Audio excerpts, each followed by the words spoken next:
Hello குட்டீஸ், இன்னைக்கு நம்ம ஜிகோடைய ஃபனாக மைக்காச்சி புருஷன் பார்ட் 9 தான் பார்க்க போகிறோம். ஸோ நீங்களும் நம்ம சேனல் சப்ஸ்கிரைப் பண்ணிக்கோங்க, கூட வந்து பெல் ஐக்கான் கிளிக் பண்ணிக்கோங்க. அண்ட் ஆல்சோ அந்த ஹைப் பட்டனையும் கிளிக் பண்ணிக்கோங்க. And it's imagine your self. Okay, வாங்க நம்ம வீடியோக்குள்ளே போயிடலாம். நரசிம்மவர்மா 1 வீக் ஃபாரின் வரணும் அப்படின்னு சொல்லிட்டாரு. ஓகே சார், கண்டிப்பாக வரேன் அப்படின்னு சொல்லி ஜேகேவும் சொல்லிட்டான். இங்கே மோனா கிட்ட நாளைக்கு காலேஜ் போ, அதே சமயம் எனக்காகவும் ரெடியாரு அப்படின்னு சொல்லியிருக்கான். ஸோ மோனாவும் அதை நினச்சி கொஞ்சம் பதட்டமாயிட்டு அப்படியே தூங்கியும் போயிட்டா. அன்னைக்கு நைட்டு வரைக்குமே ஜேகே அமெரிக்காவுக்கு கிளம்பி போகணும் அப்படிங்கிறத மோனா கிட்ட சொல்லவே இல்லை.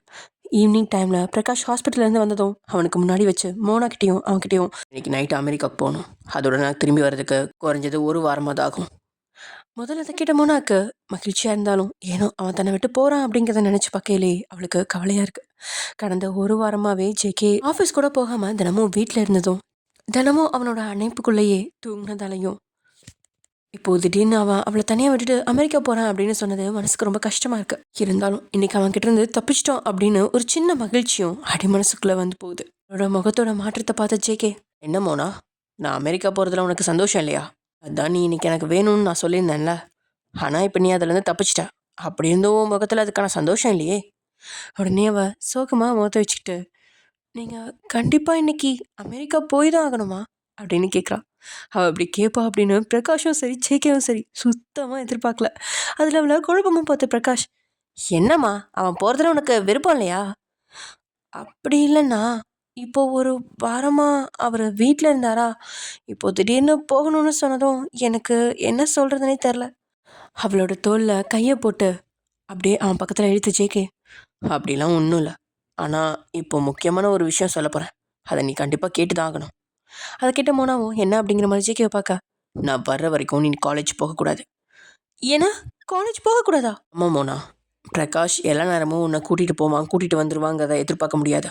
சம்டைம்ஸ் ஹாஸ்பிட்டலில் இருக்கப்ப ஏதாவது ஒரு அர்ஜென்ட்டான கேஸோ இல்லை சர்ஜரியோ வந்தால் அவனுக்கு உன்னை பற்றின நினப்பு கூட இருக்காது. இது எல்லாத்துக்கும் மேலே அவன் ஆப்ரேஷன் தேட்டருக்குள்ளே போனால் அவனால் எந்த ஒரு சூழ்நிலையிலையுமே ஃபோன் அட்டன் பண்ண முடியாது. அப்படி இருக்கிறப்ப நீ வெளியில் போனால் என்னால் நிம்மதியாக இருக்க முடியாது. எனக்கும் நான் ஃபாரின் போயிட்டேன்னா டைம் டிஃப்ரென்ஸ் அதிகமாக இருக்கும். இங்கே இந்தியாவில் பகலாக இருக்கிறப்ப அமெரிக்காவில் ராத்திரியாக இருக்கும். நேரத்தில் நான் வேலையில் இருப்பேனா இல்லை தூங்கிட்டு இருப்பேனான்னு எதுவுமே தெரியாது. இதுக்கு முன்னாடினா கூட இதை சாதாரணமாக எடுத்திருப்பேன். ஆனால் இப்போ தான் 1 வாரத்துக்கு முன்னாடி யாரும் உன்னை கடத்த முயற்சி பண்ணியிருக்காங்க. அப்படி முயற்சி பண்ணது யாருன்னு இன்னுமே கண்டுபிடிக்க முடியல. இந்த சூழ்நிலையில் நீ காலேஜ் போயிட்டு டிரைவர் கூட திரும்பி வர்றது கூட சேஃப் கிடையாது. நான் இங்கே இருந்தால் எந்த பிரச்சனையுமே இல்லை, ஆனால் நானும் இங்கே இல்லை. பிரகாஷ் நம்பி மட்டும்தான் என்னால் உன்னை வெளியே அனுப்ப முடியும். ஆனால் அவன் ஒரு டாக்டராக இருக்கிறப்ப அவனும் எந்த நேரத்தில் உனக்கு சப்போர்ட்டாக இருப்பான்னு சொல்ல முடியாது. இது எல்லாத்துக்கும் மேலே நீ இந்த வீட்டிலே இருந்தேன்னு சொன்னால் உனக்கு ரொம்ப சேஃப்டியாக இருக்கும். வீட்டில் இருக்கிற செக்யூரிட்டி சிஸ்டத்தையும் என்னோட பாடி கார்டு ஆட்களையும் மீறி யாருமே உள்ளே வர முடியாது. அதனால தான் சொல்கிறேன், நீ நான் வர்ற வரைக்கும் காலேஜ் போக வேணாம் அப்படின்னு சொன்னதுமே மோனா முகத்தை தூக்கி வச்சுக்கிட்டா. அவளோட முகத்தை பார்த்த பிரகாஷ், அம்மா மோனா, ஜேகே சொல்கிறதும் உண்மைதானா? இப்போ இருக்கிற சுச்சுவேஷன் கொஞ்சம் ப்ராப்ளமாக தாம்மா இருக்குது. சொன்னது மாதிரி என்னால் எல்லா நேரமும் ஹெல்ப் பண்ண முடியாதுமா. ஒரு அர்ஜென்ட் கேஸ்ன்னு யாராவது வந்தால் நான் சுத்தமாக மீதி எல்லாத்தையுமே மறந்துடுவேன். ப்ளீஸ் அவன் சொல்கிறத கேட்டுக்கோ. நான் லாஸ்ட் 1 வாரமாக காலேஜ் போகல, இப்போ மறுபடியும் 1 வாரம் போக முடியாது. இவர் 1 வாரத்தில் திரும்பி வருவாரா இல்லை அங்கே வேலை இருக்குன்னு இன்னும் எக்ஸ்ட்ரா பண்ணுவாரான்னு கூட தெரியாது. காலேஜுக்கு 1 வாரம் கூட முழுசாக போகல. இப்படியே போனால் என்னோட ஸ்டடீஸ் என்ன ஆகுறது? இப்போ நீ ஃபேஷன் டிசைனிங் கிளாஸ் ஆன்லைனில் தானே எடுத்திருக்க, அதுவும் ஃப்ரீ டைமில் படிக்கிற மாதிரி தானே ஷெட்யூல் எடுத்திருக்க. அதனால் இப்போ இருக்கிற அந்த 1 வாரத்தையும் அந்த கோர்ஸை ஆன்லைனில் படிச்சுக்கோ. அப்படி இல்லைன்னு சொன்னால் உன்னோட கிளாஸில் நடக்கிற லெக்சர்ஸ் எல்லாத்தையுமே இங்கே வீட்டிலே இருந்து நீ படிக்கிற மாதிரி நான் ஏற்பாடு பண்ணுறேன். மோனா, உன்னோட படிப்பில் தடை பண்ணுறதுல எனக்கு விருப்பம் இல்லை. அதே நேரத்தில் உன்னோட பாதுகாப்பு விஷயத்தையும் என்னால் எந்த ஒரு ரிஸ்கையும் எடுக்க முடியாது. இப்போ உனக்கு டெய்லியும் அங்கே சொல்லிக் கொடுக்குறத வீட்டில் படிக்கிற மாதிரி நான் உங்களோட கிளாஸ் ரூமில் ஒரு கேமரா ஃபிக்ஸ் பண்ண ஏற்பாடு பண்ணுறேன். இப்போவே நான் பிரகாஷ் கிட்ட சொல்லி அதுக்கான ஏற்பாடு எல்லாத்தையுமே பார்க்குறேன். நான் சொன்னால் சுரேன் கண்டிப்பாக இதை பண்ணுவா அப்படின்னு ஜேகே சொல்லிட்டு இருக்க. மோனாக்கும் ஜேகே சொல்கிறது புரியாமல்ல, அதனால் நிலைமையை புரிஞ்சுக்கிட்டவ, சரி நீங்கள் அப்படின்னா காலேஜில் நடக்கிற எல்லாத்தையும் நான் வீட்டில் இருந்து இந்த 1 வாரத்துக்கும் படிக்கிற மாதிரி ஏற்பாடு பண்ணுங்க. பிரகாஷை பார்த்த ஜேகே, ஓகேடா பிரகாஷ், நாளைக்கு காலையிலேயே நீ இதுக்கான எல்லா ஏற்பாடுகளையும் பார்த்துடு. அப்புறம் பிரகாஷ் நைட்டில் இங்கே தான் தங்குவான். முடிஞ்ச அளவுக்கு அவன் கூட வீட்டிலே இருக்க ட்ரை பண்ணுவான். ஏதாவது எமர்ஜென்சி ஒர்க் வந்தால் மட்டும்தான் ஹாஸ்பிட்டல் போவான். அதனால் நீ வீட்டில் தனியாக இருக்கிறதா நினைக்க வேண்டாம் அப்படின்னு ஜேகே சொல்ல அவளும் சோர்வா சரி அப்படின்னு தலையை செய்கிறான். நேரம் நைட்டு 7 மணியை நெருங்கிடுச்சு. ஜேகேக்கு 11 o'clock ஃப்ளைட்டு. சரி பிரகாஷ், நீ போய் சீக்கிரம் ஃப்ரெஷ் ஆகிட்டு வா, நம்ம எல்லோரும் ஒன்றா சேர்ந்து சாப்பிட்டு அதுக்கப்புறமா நான் கிளம்புறேன். பிரகாஷும் அங்கேருந்து போனதும் மோனா முகத்தை தூக்கி வச்சுக்கிட்டு உட்காந்துட்ருக்க. அவளை தட்டி கொடுத்த ஜேகே, என்னாச்சு? உனக்கு தான் நான் பக்கத்தில் இருந்தால் டென்ஷனாக இருக்குமே, இப்போ தான் நீ ரிலாக்ஸாக இருக்கலாம்ல. அது கிட்ட மோனா கண்கள் கலங்க, அப்படியெல்லாம் இல்லை. நான் உங்களை ரொம்பவே மிஸ் பண்ணுவேன். இப்படி சின்ன குழந்தை மாதிரி அழுதுட்டு இருக்காத மோனா. உனக்கு என்னோட சுச்சுவேஷன் புரிய மாட்டேங்குதுன்னு நினைக்கிறேன். நீ நல்ல பொண்ணா அமைதியாக இருக்கணும். உனக்கு போர் அடிச்சா போய் வெளியில் இருக்க கார்டனில் ரோஜா செடிகளுக்கு தண்ணி விடு. கொஞ்ச நேரம் அந்த ஊஞ்சல் ஆடு. அதுக்கப்புறமா உனக்கு படிக்கிறதுனா ரொம்ப பிடிக்கும்ல, அதனால ஸ்டடி ரூமில் நிறைய புக்ஸ் இருக்குது, போய் எடுத்து படிச்சிட்ரு. ஒரு நிமிஷம் இரு அப்படின்னு சொன்னவன் ஒரு ஸ்டடி ரூமுக்கு போயிட்டு லேப்டாப்போட கீழே வரான். அவள் என்ன அப்படிங்கிற மாதிரி பார்க்க, இது உனக்காக தான் வாங்கின லேப்டாப். இதில் உன்னோட ஸ்டடீஸ்க்கு தேவையான எல்லா செட்டிங்ஸும் இருக்குது. இது எல்லாத்துக்குமே மேலே உனக்கு என்ன தேவையோ நீ நெட்டில் கூட பார்த்துக்கலாம். அதை விட நிறைய டியூட்டோரியல் வீடியோஸ்லாம் வெளிநாட்டில் இருக்கிற உன்னோட ஸ்டடீஸ் சம்மந்தமான ப்ராஜெக்ட்ஸ் எல்லாமே இதில் இருக்குது. அதனால் நீ சமத்து பொண்ணாக இருந்து இது எல்லாத்தையும் படிச்சிட்ரு. அவளுக்கு ஜேகேவோட அந்த அக்கறை ரொம்பவே பிடிச்சிருக்கு. தான் காலேஜ் போகணும் அப்படின்னு கேட்டதுக்காகவோ அவன் கூட டீலிங் பேசினதாலேயோ அவன் தன்னை காலேஜ் அனுப்பலை அப்படிங்கிறது அவளுக்கு தெளிவாகவே புரிஞ்சிருச்சு. தான் மேலே அக்கறை இல்லாமலேயே அவன் இவ்வளவும் தனக்காக செய்கிறான் அப்படின்னு நினச்சவளுக்கு ஜேகே மேலே இனம் புரியாத ஒரு மரியாதை ஏற்படுது. அவங்க இப்படி பேசிகிட்டு இருக்க அங்கே வந்து பிரகாஷ், சரிடா வா சாப்பிட்லாம் அப்படின்னு சொல்ல லேப்டாப்பை கொண்டுட்டு போய் ரூம்குள்ளே வச்சுட்டு வந்த மோனா அவங்க கூட சேர்ந்து சாப்பிட ஆரம்பிச்சிட்டா. இப்போது அவளுக்கு கை நல்லா குணமாக இருக்க அவளை சாப்பாடு எடுத்து சாப்பிட்டுட்டு இருக்கா. இருந்தாலும் அவளுக்கு அந்த செகண்ட் ஜேகே தனக்கு சாப்பாடு ஊட்டணும் அப்படிங்கிற எண்ணம் தான் தலை தூக்கி இருக்கு. அவளோட மனசை புரிஞ்சானோ என்னவோ, இல்லை அவன் மனசுக்குள்ளே பேசினது அவனுக்கு கேட்டுச்சோ என்னவோ, தன்னுடைய பிளேட்டில் இருந்த சாப்பாடு எடுத்து அவளோட வாய்க்கு முன்னாடி நீட்ட கலங்கின கண்களோட அவனை பார்த்தவ வேகமாக அதை வாங்கி சாப்பிட ஆரம்பிச்சிட்டா. பிரகாஷ்க்கு தான் அவங்க ரெண்டு பேர்த்துக்கும் இடையில இருக்கிற இந்த உறவை பார்க்கும்பொழுது ரொம்பவே ஹாப்பியாக இருக்குது. தான் நினைக்கிறது கூட சீக்கிரமாக நடந்துடும் அப்படிங்கிறதுல அவன் ரொம்பவே உறுதியாக இருக்கான். சாப்பிட்டுட்டு வந்து கொஞ்ச நேரம் சோஃபாவில் உட்காந்துட்ருக்கா. கொஞ்ச நேரம் ஒரு கிளாஸ் பாலோட மோனாக்கு பக்கத்தில் வந்து ஜேகே, இந்த பாலக்குடி. அவ்வளோ முகத்தை திருப்பிக்கிட்டு இருக்க. அவனும், என்னாச்சு மோனா? அதான் நீங்கள் என்னை விட்டுட்டு போகிறீங்கள, அப்புறம் எதுக்கு பால்? அதெல்லாம் எனக்கு வேணாம் அப்படின்னு சின்ன பிள்ளை மாதிரி சொல்ல, அடக்கடவுளே மறுபடியும் முதல்ல இருந்தா அப்படின்னு பிரகாஷ் அவங்கள பார்த்துட்டு இருக்கா. ஜேகேஓ, மோனா சொன்னா கேளு, நீ முதல்ல இந்த பாலை குடி. உன்னோட உடம்புல நிறையவே நியூட்ரிஷன்ஸ் ப்ராப்ளம் இருக்குது, அதனால் டெய்லி நைட் நீ பால் குடிக்கணும். அப்போது அவனை பார்த்து முறைச்சவ, ஆமாம் இன்னைக்கு நீங்கள் பால் கொண்டு வந்து கொடுக்குறீங்க, நாளைக்கு யார் கொடுப்பா அப்படின்னு கேட்க, ஏன் தங்கச்சிமா நான் உனக்கு பால் காய்ச்சி கொடுக்க மாட்டேனா அண்ணா அப்படின்னு மோனா சின்னுங்களா அவனை பார்க்க. மோனா, உனக்கு வர வர விளையாட்டுத்தனம் ரொம்ப அதிகமாகிடுச்சு, சீக்கிரம் பாலை குடி. பாலை குடிச்சேன்னா நான் உன்னை என் கூட ஏர்போர்ட் வரைக்கும் கூட்டிகிட்டு போவேன் அப்படின்னு ஜேகே அவ கூட டீல் பேசுகிறான்.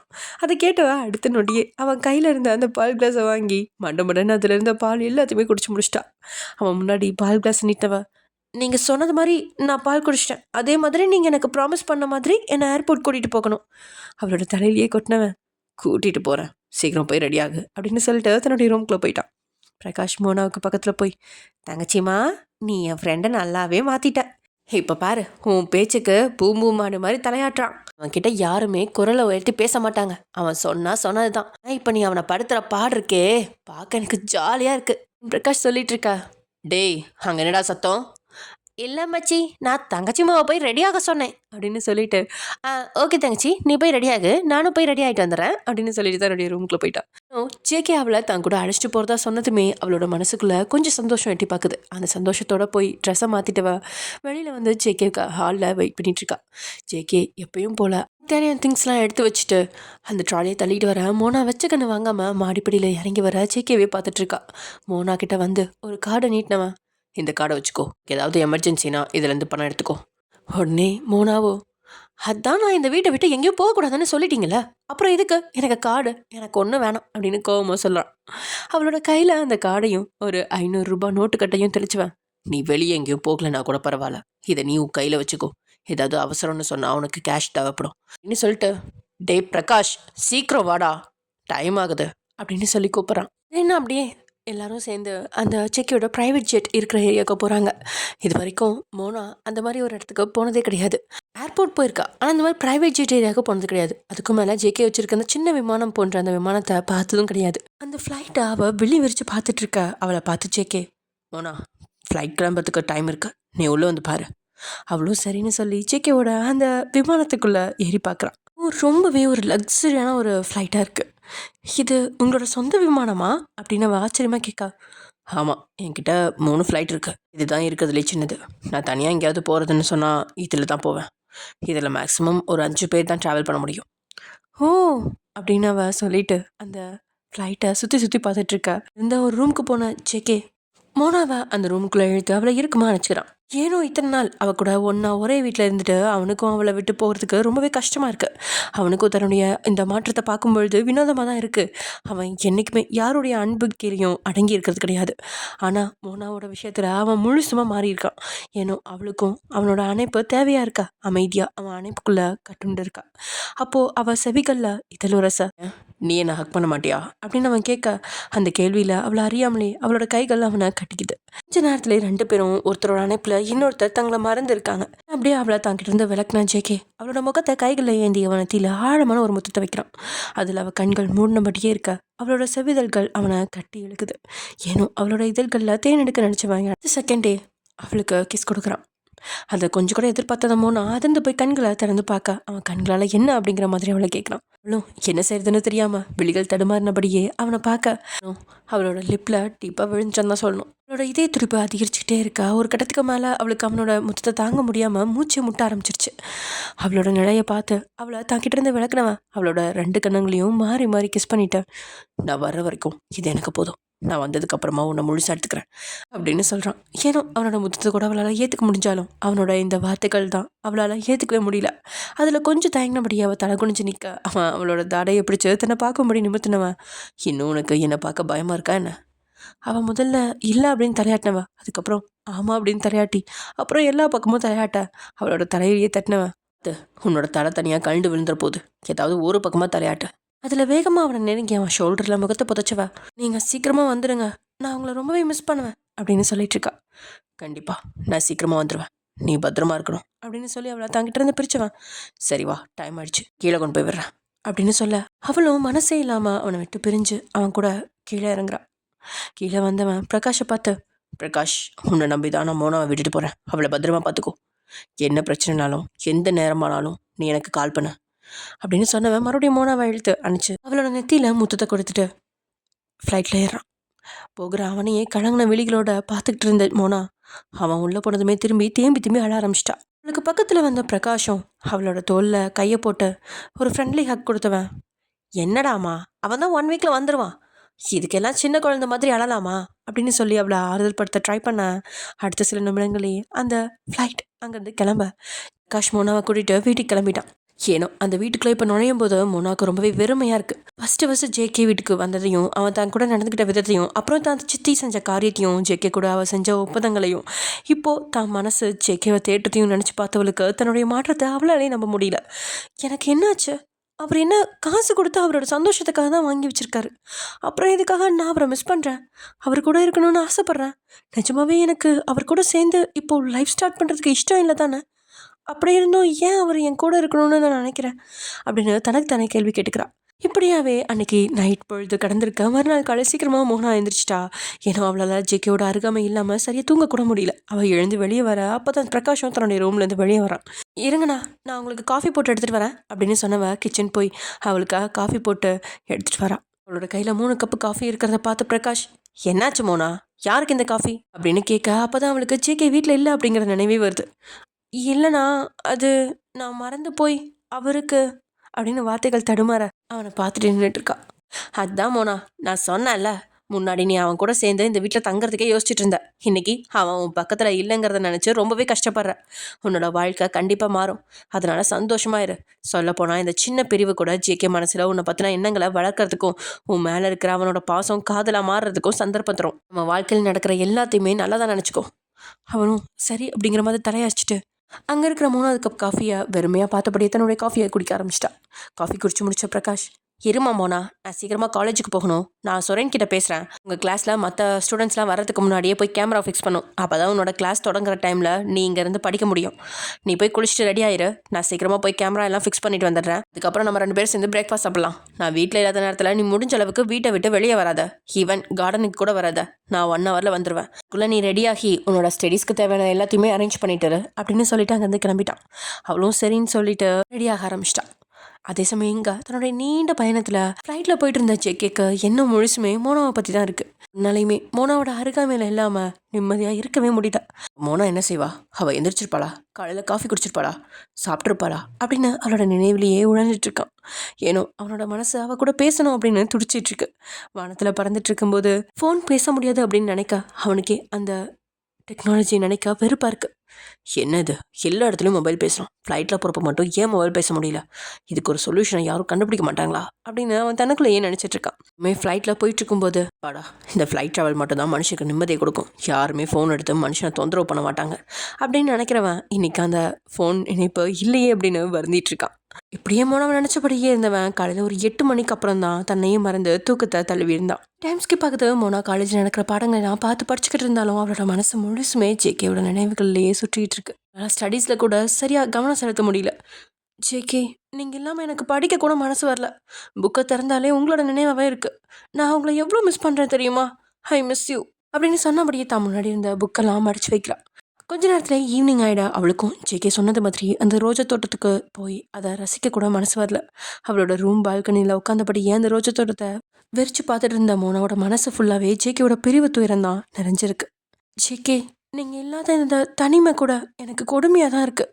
நீங்கள் எப்போ வருவீங்க? நீங்கள் ஏன் என்னை இப்படி மாற்றுனீங்க?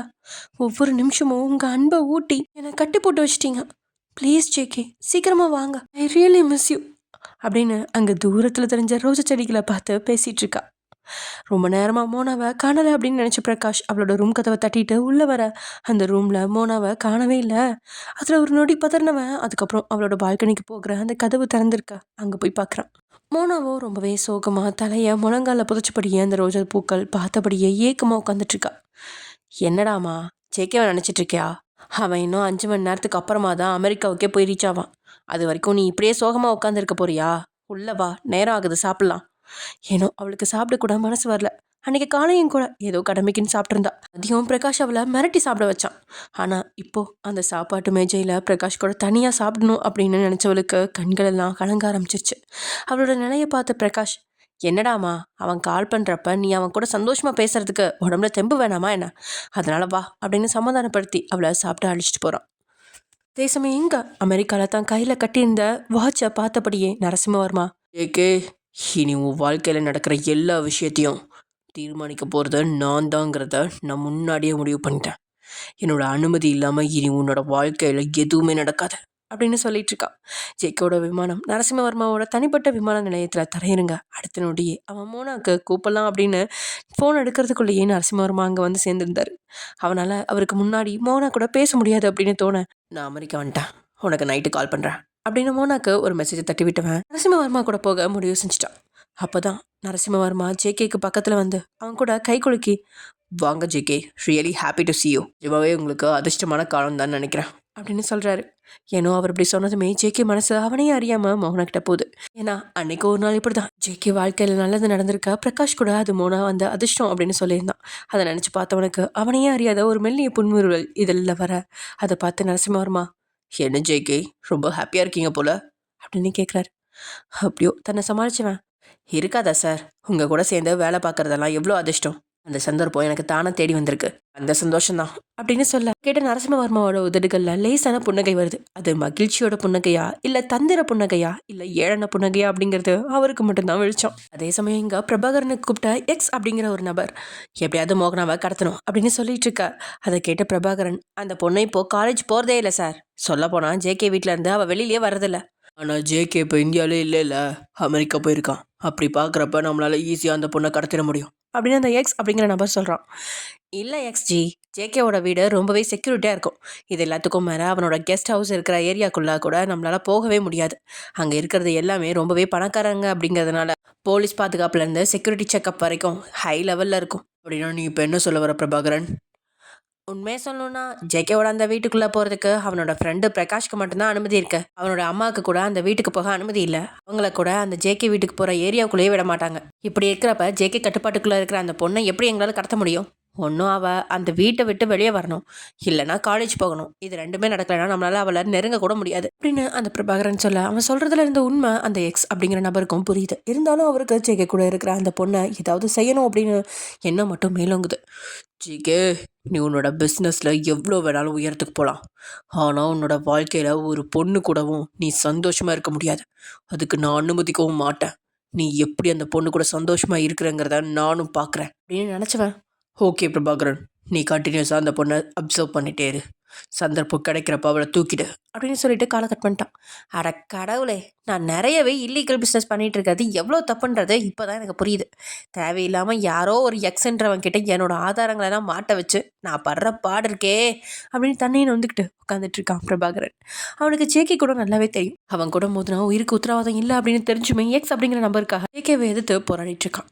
இதுக்கு மேலே விதிப்படியே எல்லாம் நடக்கட்டும் அப்படின்னு நினச்சவன் எப்படியாவது மோனாவை ஜேகே வீட்டிலேருந்து தூக்கிடணும் அப்படின்னு நினச்சி அதுக்கான ஏற்பாடையும் செய்ய ஆரம்பிச்சிட்டான். அதே சமயம் எங்க மோனா கொஞ்ச நேரம் ஹாலில் டிவி பார்த்துட்டு இருந்தவ இதுக்கு மேலே முடியாது அப்படிங்கிற நிலையில அண்ணா நான் போய் தூங்க போகிறேன் அப்படின்னு சொல்லிட்டு தன்னுடைய ரூமுக்குள்ளே போய் பெட்டில் படுத்துக்கிட்டான். அவளோட நினைவு முழுசுமே ஜேகேவே நிறைஞ்சிருக்க. அவளுக்கு தூக்கம் மட்டும் உன்னை தேடி வருவேனா அப்படின்னு அவ கூட அடம்பிடிச்சிட்டு இருக்கு.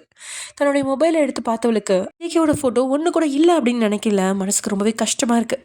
நான் இந்த வீட்டுக்கு வந்து எவ்வளோ நாளாச்சு, ஒரு ஃபோட்டோவாவது ஜேகேவை எடுத்துருக்கலாம் தானே. எனக்கு ஏன் அந்த யோசனை வரல. இப்போ அவரோட ஃபோட்டோ கூட இல்லை, என்னால் அவரை பார்க்க கூட முடியல அப்படின்னு அவள் தன்னை கேட்டு மனசுக்குள்ள வந்துட்டு இருக்கா. ஏன்னோ அவளுக்கு தூக்கம் வராமல் இருக்கா. அப்படியே எழுந்து போனவ டேபிளில் உட்காந்துட்டு அதில் ஏதோ வரைய ஆரம்பிச்சிட்டா. அடுத்த அரை மணி நேரத்தில் அந்த வெள்ளை நிற தாளில் சிரிச்சபடியே ஜேகே அவளை பார்த்துட்டு இருக்கான். மோனாவுக்கு ஒருத்தரை பார்த்தா அப்படியே வரைகிற திறன் ரொம்பவே அதிகமாகவே இருக்கும். அதிகமாக தான் முன்னாடி ஒருத்தரை உட்கார வச்சு தான் எப்பயுமே டிராயிங்ஸில் வரைவா. ஆனால் இதுவே முதல் தடவை தான் மனசில் இருக்கிற ஒருத்தரை ஓவியமாக வரைஞ்சது. அந்த ஓவியத்தை பார்த்தபோதே நிஜமான புகைப்படம் மாதிரி உயிரோட்டமாக இருக்குது. அதையே கொஞ்ச நேரம் பார்த்துட்டு இருந்தவ அந்த ஃபோட்டோவை ஒரு ஃபோட்டோ எடுத்து தான் மொபைலில் பத்திரமா சேமித்து வச்சுக்கிட்டா. அப்புறம் ஏதோ நினச்சவ அந்த ஃபோட்டோவை ஜேகேவோட நம்பருக்கு வாட்ஸ்அப்பில் அனுப்பிட்டு அந்த ஃபோட்டோவை பார்த்தபடியே தூங்கி போயிட்டான். அதே சமயம் இங்கே அமெரிக்காவில் நரசிம்மவர்மா கூட கொஞ்ச நேரம் பேசிட்டு தனக்காக அவர் ஏற்பாடு செஞ்சிருந்த ரூமுக்கு போயிட்டு இருந்த ஜேகே முதல் வேலையை தன்னுடைய மொபைல் எடுத்து மோனாக்கு கூப்பிடலாம் அப்படின்னு பார்க்க அதில் அவனுக்கு ஒரு மெசேஜ் வந்திருக்கு. அந்த மெசேஜை ஓப்பன் பண்ணி பார்த்தவனோட உதடுகள் பெருசாக விரியுது. என்ன மேடம், என்னை ரொம்பவே மிஸ் பண்ணுறதால தான் என்னோடய ஃபோட்டோவெல்லாம் ட்ராயிங் பண்ணி பார்த்துட்டு இருக்கீங்களோ அப்படின்னு நினச்சவன் டைமை பார்க்க இந்தியாவில் நள்ளிரவு 12 அப்படின்னு காட்டுது. அச்சோ, இப்போ அவள் தூங்கியிருப்பாளோ தெரியலையே அப்படின்னு நினச்சவன் ஹாய் மோனா தூங்கிட்டியா அப்படின்னு மெசேஜ் பண்ணுறான். அந்த நேரம் மோனா தூங்கிட்டு இருந்தா. இல்லை, கண்ணை முடி ஜேகேவை நினச்சிட்டு இருக்கா. ஏதோ ஒரு உந்துதல்ல அவள் ஃபோன் எடுத்து பார்க்க அதில் ஜேகே கிட்ட இருந்து மெசேஜ் வந்துருக்கு. உடனே அவனுக்கு மெசேஜ் பண்ண ஆரம்பிச்சிட்டான். அதுக்கப்புறம் 2 பேரும் வீடியோ காலில் பேச ஆரம்பிச்சிட்டாங்க. அன்னைக்கு இரவு அவளுக்கு தூங்க இரவாகி போக அமெரிக்காவில் அவனோட பகல் மோனாவோட அழகான முகத்தை ரசிக்கத்திலேயே போயிடுச்சு. இப்படி பேசிகிட்டு இருந்தவங்க அதிகாலை 3 மணி அளவில் தான் அதுவும் ஜேகே தன்னுடைய தொலைபேசியில் நேரத்தை பார்த்துட்டு உனக்கு காலையில் காலேஜ் கிளாஸ் அட்டன் பண்ணும், போய் சீக்கிரமாக தூங்க அப்படின்னு சொன்னதுக்கப்புறம் தான் ஓகே ஜேகே நீங்கள் போயிட்டு சாப்பிடுங்க, இப்போ உங்களுக்கு லஞ்ச் டைமாக இருக்கும்னு நினைக்கிறேன், நான் தூங்குறேன், குட் நைட் அப்படின்னு சொல்லிட்டு மோனா நிம்மதியான தூங்க ஆரம்பிச்சிட்டான். ஏன்னோ ஜேகேக்கு பேசினதுக்கப்புறம் தான் அவளுக்கு நிம்மதியான தூக்கமும் கண்களை தழுவிக்கிட்டு வருது. அதில் அவ்வளோ நேரமும் இருந்த சோகங்கள் எல்லாமே மறந்து புத்துணர்ச்சியோட தூங்க ஆரம்பிச்சிட்டான். அதே மாதிரி ஜேகே பிரகாஷ்க்கு ஒரு வாய்ஸ் நோட் மட்டும் அனுப்பிச்சிட்டு அவனை டிஸ்டர்ப் பண்ணாமல் தன்னோட வேலைகளை பார்க்க ஆரம்பிச்சிட்டான். அவனுக்கு நரசிம்மவர்மாவும் தனக்காக நிறைய உதவிகளை செஞ்சு ஜேகேவை ஆச்சரியப்படுத்திட்டு இருக்காரு.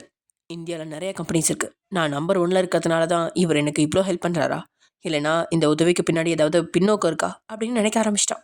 ஆரம்பத்தில் அந்த டெண்டர் விஷயம் எதார்த்தமாக நடந்த மாதிரி தான் நினச்சாலும் இப்போது அவர் எடுத்திருக்க முடிவு ரொம்பவே திட்டமிட்ட செயலாக தான் இருக்குது.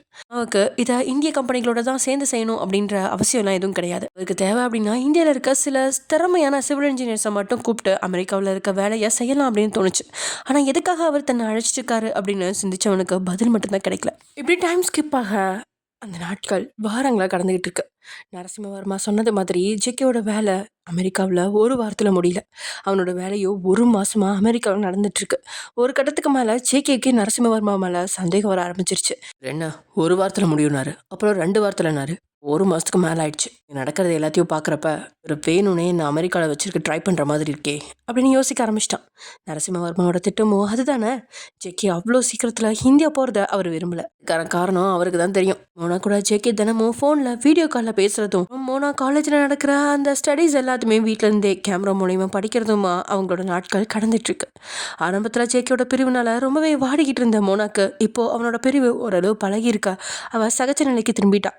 அதை பார்த்த பிரகாஷ்க்கு கூட நடக்கிறது எல்லாம் நல்லதாகவே தோணுது.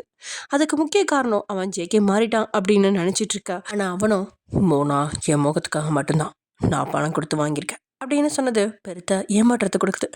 ஆமாம், இது ஏதோ பேசிகிட்டு இருக்கப்ப பிரகாஷ் ஏதோ சொல்கிறப்ப ஜேகே இப்படின்னு சொல்லியிருப்பான். ஆரம்பத்தில் அவன் இந்த பிரிவு ஜேகேவுக்கும் மோனாக்கும் மேலே காதில் வர வைக்கும் அப்படின்னு தான் நினச்சிட்டு இருந்தான். ஆனால் இப்போது அது மோனாக்கு நல்லதாகவே அவனுக்கு தோணுச்சு. இவரோட இந்த சின்ன பிரிவுகளை அவன் பழகி இருந்தால் தான் பின்னால் ஜேகேவால் ஏற்பட போகிற பெரிய கஷ்டங்களை அவளை தாங்கிக்க முடியும் அப்படின்னு நினச்சான். என்ன இருந்தாலும் முடிஞ்ச அளவுக்கு ஜேகேவோட மனசை மாற்றணும் அப்படின்னு பிரகாஷ் குறியாக இருக்கான். அதே சமயம் நரசிம்மவர்மா ஜேகே இந்தியாவில் இல்லாத நாட்களில் தன்னுடைய சில தனிப்பட்ட வேலைகளை அங்கே ஆரம்பிச்சிட்டாரு. இது எதையுமே அறியாத ஜேகே அமெரிக்காவில் குழப்பங்கள் நிறைஞ்ச நிலையில் அவர் கூட வேலை பார்த்துட்ருக்கான். ஜேகே இந்தியாவில் இருந்து அமெரிக்கா போய் ஏறத்தாழ 35 நாட்களுக்கு அப்புறம் நரசிம்மவர்மா அவன் செய்ய வேண்டிய வேலைகள் முடியும் விதமாக எல்லாத்தையும் ஏற்பாடு செஞ்சுட்டார். ரொம்பவே முக்கியமாக ஜேகேவுக்கு சந்தேகம் வரக்கூடாது அப்படின்னு நினச்சி அவன் இங்கே போகும்போது அவனுக்காக மேலும் சில திட்டங்களை வழங்கியிருந்தார். இப்படி அவர் செஞ்சதுனால ஜேகே மனசில் அவர் மேலே இந்த சந்தேகம் கொஞ்சம் கொஞ்சமாக குறைய ஆரம்பிச்சிருச்சு. அப்படின்னா என்னை நம்பி நிறைய ப்ராஜெக்ட் தரதுக்காக தான் என்னை அமெரிக்காவில் வச்சுருக்காரா? நான் எப்படி வேலை பார்க்குறேன், அவர் கூட கம்ஃபர்டபுளாக வேலை பார்க்க என்னால் முடியுமாங்கிறத பார்க்கறதுக்காக தான் அவர் என்னை இந்த 1 மாதமும் இங்கே தங்க வச்சாரா அப்படின்னு நினச்சிட்ருக்கான். பாவம், அவனுக்கும் நரசிம்மவர்மாவோட நிஜமான முகமும் அவனுக்கு இவ்வளோ திட்டங்களை வாரி வழங்குறதுக்கான காரணமும் தெரியாமல் போயிடுச்சு. அவனோட எண்ணம் முழுசுமே பிஸ்னஸ்லேயே நிரம்பி இருக்கா. அவனால் அதை தாண்டி வேறு எதையுமே யோசிக்க முடியல. இப்படியா அமெரிக்கா தன்னுடைய வேலையெல்லாம் முடிச்சுட்டு மறுநாள் காலையில் இந்தியா கிளம்பலாம் அப்படின்னு முடிவு செஞ்சுருக்கான் ஜேகே. இப்போது அவன் இருந்த ரூமுக்கு வந்த நரசிம்மவர்மா அவன்கிட்ட இன்னைக்கு லஞ்சுக்கு ஒரு சில பிஸ்னஸ் பார்ட்னர்ஸ்களை ஜேகே கூட இன்ட்ரடியூஸ் பண்ணி வைக்கலாம் அப்படின்னு சொல்லி நினைக்கிறேன் அப்படின்னு சொல்ல ஜேகேக்கு சரியான கடுப்பு. இருந்தாலும் கண்ணை மூடி திறந்தவன், ஒன்றும் பிரச்சனை இல்லை சார், நான் நாளைக்கு நைட்டு இல்லைனா நாளைக்கு காலையில் ஃப்ளைட் புக் பண்ணிக்கிறேன் அப்படின்னு சொல்லிட்டான். எந்த பிரச்சனையும் இல்லையே ஜேகே அப்படின்னு அகைன் நல்ல மாதிரி மர்மா கேட்க, இல்லை சார், எனக்கு எந்த பிரச்சனையும் இல்லை, என்னோடய எல்லா வேலையும் நான் இங்கேருந்தே பார்த்துக்கிறேன். அதே நேரத்தில் என்னோடய பிஏ சுமன் ரொம்ப பொறுப்பாக கம்பெனி பார்த்துட்ருப்பான். அதனால் இன்னும் 2 நாள் கூட இங்கே தங்கிட்டு போகிறதுல எனக்கு எந்த பிரச்சனையும் இல்லை அப்படின்னு சொல்லிட்டான் ஜேகே. என்னுடைய திட்டம் வெற்றி அடைஞ்சிருச்சு அப்படிங்கிறது நினச்ச நரசிம்மவர்மாவும், okay JK, thank you for your cooperation அப்படின்னு சொல்லிட்டு அங்கேருந்து கிளம்பிட்டார். திரும்பி போயிட்டுருக்கவர், ஜேகே, அவ்வளோ சீக்கிரம் நீ என்னுடைய கைக்குள்ளேருந்து வெளியே போக முடியாது. பிஸ்னஸ்ங்கிறது உன் முன்னாடி வந்தால் உன்னால் அதை தாண்டி எந்த ஒரு விஷயத்துக்கும் ப்ரியாரிட்டி கொடுக்க முடியாதுங்கிறது எனக்கு நல்லாவே தெரியும். இந்த ஒரே ஒரு காரணத்துக்காக தான் உன்னோட கம்பெனி கெப்பாசிட்டிக்கு அதிகமான ப்ராஜெக்டாக நான் அவங்ககிட்ட கொடுத்துட்டே இருக்கேன். நான் யாருன்னு தெரிய வர நேரத்தில் உனக்கு நான் பண்ண ஒவ்வொரு விஷயத்துக்கான காரணமும் புரியும் அப்படின்னு நினச்சிட்டே போயிட்டான். அதே சமயம் இங்கே பிரபாகரனுக்கு கூப்பிட்ட அந்த எக்ஸ்ஜி அப்படிங்கிறவனோ, என்ன பிரபாகரன், இப்போ 1 மாதத்துக்கு மேலே ஜேகே இந்தியாவிலே இல்லை, அவங்க கூட இருக்கிற அந்த பொண்ணு உங்களால் எதுவுமே பண்ண முடியலையா? உங்களை எல்லாம் நம்பி நான் இவ்வளோ பெரிய வேலையை ஒப்படைச்சது என்னோட தப்பு தானே நினைக்கிறேன் அப்படின்னு கோவமாக புரிஞ்சிட்ருக்கான். இல்லை ஜி, அந்த பொண்ணு வீட்டை விட்டு வெளியே வரவே இல்லையே. இது எல்லாத்துக்கும் மேலே ஜேகே ஸ்பெஷலாக நிறைய பாதுகாப்பு போட்டிருக்கான். அவனோட வீட்டுக்குள்ளே மட்டும் இல்லை, அவனோட ஏரியாக்குள்ளே கூட எங்களால் நுழைய முடியல. என்னோட சுச்சுவேஷனையும் கொஞ்சம் புரிஞ்சுக்கோங்க. அந்த பொண்ணு வீட்டை விட்டு வெளியே வந்தால் கூட நம்மளால் ஏதாவது பண்ண முடியும். ஆனால் அவள் அப்படி வந்ததாக தெரியவே இல்லை. அது எல்லாத்துக்கும் மேலே ஜேகே இருக்கிற ஏரியாவில் ஒருத்தனை நான் ஸ்பையாக அனுப்பி தான் இருக்கேன். ஆனால் அந்த பொண்ணை அவன் வீட்டு கார்டனில் மட்டும் தான் பார்க்க முடியுது. அவள் கேட் திறந்து வெளியே கூட வரதில்லைன்னு தான் சொல்லிகிட்டு இருக்கான். இதுக்கு மேலே நான் என்ன பண்ண முடியும்? சரி, எனக்கு தெரிஞ்ச இன்னும் 1 வாரத்துக்குள்ளே ஜேகே இந்தியா வந்துடுவான். அதனால் சீக்கிரம் அவன் வந்ததுக்கு அப்புறமாச்சும் அந்த பொண்ணை தூக்குறதுக்கான வழியை பாருங்கள். வாங்க, இல்லைங்கிற ஒரே காரணத்துக்காக தான் அந்த பொண்ணு காலேஜ் போகாமல் இருக்கலாம். அவன் இந்தியா வந்ததுக்கு அப்புறமா கண்டிப்பாக அந்த பொண்ணு காலேஜ் போவா. அந்த நேரத்தில் அவளை தூக்குறதுக்கான எல்லா ஏற்பாடையும் இப்போவே பார்க்க ஆரம்பி. உனக்கு தேவைன்னு சொன்னால் எத்தனை பேரை எந்த நாட்டிலேருந்து வேணாலும் வர வச்சுக்கோ. அதுக்கான பணத்தை நான் உன்னோட அக்கௌண்ட்டுக்கு போட்டுறேன். என்னை பொறுத்த வரையில் எனக்கு அந்த பொண்ணு சாகணும், இல்லை அந்த பொண்ணு ஏன் கஸ்டடிக்கு வரணும். 2ல் ஏதாவது ஒன்று நடக்கணும் அப்படின்னு சொல்கிறாரு இந்த எக்ஸ்ஜி. சமயம் இங்கே ஜேகேக்கு இங்கே அமெரிக்காவில் இருக்க வெறுப்பாக இருக்குது. அவன் மோகனாவை தனக்காக பணம் கொடுத்து வாங்கி ஏறத்தாழ 2 மாதம் ஆயிடுச்சு. ஆனால் அவளை எதுக்கு வாங்கினானோ அந்த நோக்கத்தை இன்னும் அவன் நிறைவேற்றவே முடியல. அதை நினச்சி பார்க்க அவனுக்குள்ள அதிகமான கோவம் தான் வந்துட்டுருக்கு. அதை யார் மேலே கட்டுறதுன்னு கூட அவனுக்கு தெரியல. மோகனா வந்த நேரம் அவனோட வாழ்க்கையில் நிறைய விஷயங்கள் நல்லா தான் நடந்திருந்தாலும் அவன் என்ன காரணத்துக்காக அவளை தங்கிட்ட அழைச்சிட்டு வந்தானோ அந்த விஷயம் மட்டும் நிறைவேறாமலே இருக்குது. அவளை தன்னுடைய அதிர்ஷ்ட தேவதை அப்படின்னு சொல்கிறதா, இல்லை தன்னோட சந்தோஷத்தை நிறைவேற்ற முடியாத துரதிர்ஷ்டமானவ அப்படின்னு சொல்கிறதான்னு கூட அவனுக்கு தெரியல. எப்படியாவது இந்தியா போய் அடுத்த நொடி மோனா கூட தன்னுடைய வாழ்க்கையை ஆரம்பிச்சிடணும் அப்படிங்கிறத ஜேகே தீர்மானமாக இருக்கான். ஜேகே இல்லாத இந்த நாட்களில் மோனா கூட அவன் வந்தப்பறம் அவன் கூட தன் வாழ்க்கையை ஆரம்பிக்கிறதுக்கு தன்னை ஓரளவு தயார்படுத்திக்கிட்டு தான் இருக்கா. வேண்டா வெறுப்பா அந்த லஞ்சில் கலந்துட்டுருக்கான். நரசிம்மவர்மாவுக்கும் ஜேகேவோட மனசு புரியாமல் இல்லை. இதுக்கு மேலே அவனை தடுத்து நிறுத்தினா தான் மேலே சந்தேகம் வந்துடும் அப்படின்னு நினச்சவர் அன்னைக்கு நைட்டே ஜேகே கிளம்புறதுக்கு சரி அப்படின்னு சொல்லிட்டாரு. உடனடியாக தன்னுடைய மொபைலை எடுத்து பிரகாஷ்க்கு கூப்பிட்டவன், டே மச்சி, நான் இன்னைக்கு நைட்டு அமெரிக்காவிலேருந்து கிளம்பிடுவேன். நீ ஏர்போர்ட்டுக்கு மோனாவை கூட்டிகிட்டு வந்துடு. நான் வர்றதை மட்டும் அவகிட்ட சொல்லாத. நான் அவளுக்கு சர்ப்ரைஸாக வந்து இறங்கணும்னு நினைக்கிறேன். ஜேகேயோட பேச்சை கேட்டுக்கிட்டு இருந்த பிரகாஷ்க்கு அவ்வளோ வெறுப்பாக இருக்குது. அம்மா பார்க்குற பொண்ணை தான் கட்டணுன்றான், ஆனால் மோனாவுக்கு சர்ப்ரைஸ் கொடுத்து அவன் மனசில் ஆசையை வளர்க்கலாங்கிற முடிவோட இருக்கான் அப்படின்னு தனக்குள்ளே சொல்லிக்கிட்டவன், ஓகே ஜேகே, நீ வர டைம் டீட்டெயில்ஸ் எல்லாத்தையும் எனக்கு வாட்ஸ்அப் பண்ணு, நான் மோனாவை கூட்டிகிட்டு வந்துடுறேன் அப்படின்னு சொல்லிட்டு மேலும் ஜேகே கூட பேச விருப்பம் இல்லாமல் காலை கட் பண்ணிட்டான். இன்னைக்கு இந்தியா வர செய்தி தெரிஞ்ச அந்த எக்ஸ்ஜி அப்படிங்கிறவனும் பிரபாகரனை கூப்பிட்டு, இன்னைக்கு ஜேகே அமெரிக்காவில் இருந்து இந்தியாவுக்கு கிளம்பி வரான், அதனால எப்படியும் திங்கக்கிழமையிலேருந்து அந்த பொண்ணு காலேஜுக்கு போவாங்க, அதனால நாளைக்கு மறுநாள்லேருந்து அவளை கண்காணிக்கிற வேலையை ஆரம்பிச்சிரு அப்படின்னு சொல்கிறான். கண்டிப்பாக ஜி, நீங்கள் சொல்கிற மாதிரியே பண்ணிடுறேன் அப்படின்னு சொன்ன பிரபாகரன் தன்னுடைய ஆட்களுக்கு கூப்பிட்டு அதுக்கான ஏற்பாடுகளையும் பார்க்க ஆரம்பிச்சிட்டான். ஜேகேவும் தன்னோட பாடி கார்ட்ஸ்க்கு கூப்பிட்டு பிரகாஷும் மோனாவும் தன்னை கூட்டிகிட்டு வரதாகவும் அவங்களுக்கு எக்ஸ்ட்ரா பாதுகாப்பு ஏற்பாடு பண்ணணும்னு சொல்லிட்டாங்க. இங்கே நரசிம்மவர்மா தன்னுடைய ஆஃபீஸ் ரூமில் உட்காந்துட்டு இருக்க. அவரோட பிஏ ஒரு கவர் அவன்கிட்ட கொடுக்க நரசிம்மவர்மாவோட கைக்கு ஒரு பத்திரம் வந்து சேருது. அதை பார்த்து மனசுக்குள்ளே சிரிச்சுக்கிட்டு வர, ஜேகே, நீ இல்லாத நேரத்தில் இந்தியாவில் செய்ய வேண்டிய அவ்வளோ வேலையும் நான் செஞ்சு முடிச்சிட்டேன். இதுக்கப்புறமா உன்னோட ஒவ்வொரு அசைவுக்கும் நான் தான் அடி எடுத்து கொடுப்பேன். அதுபடி தான் நீ நடக்க முடியும் அப்படின்னு நினச்சவர் அப்புறமா அந்த பத்திரத்தை எடுத்து தன்னுடைய லாக்கரில் மூடி வச்சுக்கிட்டாரு. தன்னுடைய மொபைலை எடுத்து யாரோ ஒரு நபருக்கு கூப்பிட்டு, நரசிம்மவர்மா, ஜேகே இன்னைக்கு வரான், அடுத்து எல்லாம் சரியாக நடக்கும் தானே அப்படின்னு கேட்க அந்த நபரோ, அது வந்து சார், என்னால் அதை மட்டும் உறுதியாக சொல்ல முடியல. எனக்கு புரியுது, என்ன இருந்தாலும் அங்கே நடக்கிற ஒவ்வொரு விஷயமும் எனக்கு அப்டேட்டில் இருக்கணும். உன்னை நம்பி தான் நான் இங்கே அமைதியாக இருக்கேன். கண்டிப்பாக சார், நீங்கள் சொன்னது மாதிரியே எல்லாத்தையும் பார்த்து பண்ணிடுவேன் அப்படின்னு அந்த நம்பர் சொல்கிறான். ஜேகே ஆஃபீஸ்க்கு போனதுக்கப்புறமா அவனால் அந்த ஆஃபீஸை விட்டு வெளியே வரவே முடியாது. அந்த அளவுக்கு அவன் செய்ய வேண்டிய வேலைகள் நிறையவே இருக்குது. அதனால தான் நினச்சது கண்டிப்பாக நடக்கும் அப்படிங்கிறவர், மீதி நான் பார்த்துக்கிறேன் அப்படின்னு சொல்லிட்டு நரசிம்மவர்மா கால் கட் பண்ண ஆப்போசிட்டில் இருந்த நம்பரும், கடவுளே, இந்த ஆள் கால் பண்ணால் மட்டும் உடம்பெல்லாம் நடுங்குது அப்படின்னு சொல்லிட்டு தன்னுடைய வேலையை பார்க்க ஆரம்பிச்சிட்டான். ஸ்கிப் ஆகுது. பிரகாஷ் மோனாவை ஏர்போர்ட்டு கூப்பிட்டு வந்திருக்கான். அண்ணா, இங்கே எதுக்கு வந்திருக்கோம்? நம்ம இங்கே ஒருத்தவங்களை கூட்டிகிட்டு போக வந்திருக்கோமா? அது யாரு அப்படின்னு மோனா கேட்க, அது யாருன்னு இன்னும் 2 நிமிஷத்தில் நீயே பார்ப்ப சொல்ல அங்கே ஃப்ளைட்லேருந்து இறங்கி ஸ்டைலாக ஜேகே நடந்து வந்துட்டு இருக்கான். அவனை பார்த்த அந்த நொடி மகிழ்ச்சியில் மோனாக்கு கண்கள்லேருந்து கண்ணீரே வர ஆரம்பிச்சிருச்சு. ஹாப்பியாக ஓடி போய் அவனை அணைச்சிட்டு, நீங்கள் இன்னைக்கு வரதை என்கிட்ட சொல்லவே இல்லை அப்படின்னு சினுங்களா கேட்குறான். அவளை ஒரு ஹக் பண்ணபடியே, சொல்லிட்டு வந்தா அதுக்கு பேர் சர்ப்ரைஸ் கிடையாதே, போங்க, நீங்கள் ரொம்ப மோசம் சினிங்கிட்டு இருக்கா. அவளை கூட்டிகிட்டு வந்து காரில் உட்கார வச்ச ஜேகே கெஸ்ட் ஹவுஸை நோக்கி போகிறாங்க. இருக்கப்ப ஜேகே ஒரு ஜுவல்லரி ஷாப்பில் நிறுத்த சொல்ல, எதுக்குடா அப்படின்னு கேட்க, நான் நிறுத்து அப்படின்னு சொல்ல பிரகாஷும் வேறு வழி இல்லாமல் நிறுத்திட்டான். அதுக்கப்புறம் உள்ள யாருமே இல்லை, ஏன்னா எல்லாத்தையுமே அப்புறப்படுத்தியிருந்தான். அதனால அங்கே யாருமே இல்லாதனால அவங்க டைரெக்டாக போய் மோனாக்காக ஜேகே அவளுக்கு சில கம்மல், ஜிமிக்கி, அப்புறம் வேறு சில நகைகள்லாம் வாங்கிக்கிட்டு இருக்கான். இங்கே பிரகாஷ்க்கு தான் எதுவுமே புரியல. அதான் மோனா மேலே எந்த ஒரு ஃபீலிங்ஸும் இல்லைல்ல, எதுக்காக இப்போ அவளை கூட்டிகிட்டு போய் ஜுவல்லரி ஷாப்புக்குலாம் வந்திருக்கான்? மோனா ஜேகேவை மிஸ் பண்ணுறாங்கிறதுக்காக அவளுக்கு கிஃப்ட்லாம் வாங்கி கொடுக்க போகிறானா என்ன? இந்த சின்ன பொண்ணோட மனசில் ஆசையை வளர்க்குறான் அப்படின்னு தனக்குள்ளே திட்டிகிட்டு இருக்கான். அவன் இங்கே ஜேகே கிட்ட, எதுக்கு இதெல்லாம் வாங்குறீங்க? எனக்கு நீங்கள் ஆல்ரெடி வாங்கி கொடுத்தது எல்லாமே இருக்குது, எனக்கு எதுவுமே வேணாம் அப்படின்னு சொல்ல பிடிவாதமாக அவளுக்கு நிறைய நகைகளை வாங்கிட்டு இருக்கான். நகைகள் பிடிக்காதுன்னு சொல்கிற ஒரே ஆள் நீயாக தான் இருப்ப. பொண்ணுங்களுக்கு எப்பவுமே ஜுவல்லரின்னு சொன்னால் அவ்வளோ பிடிக்குமே அப்படின்னு ஜேகே கேட்க, எனக்கு பிடிக்காது ஒரே வார்த்தையில் பதில் சொல்லிட்டா.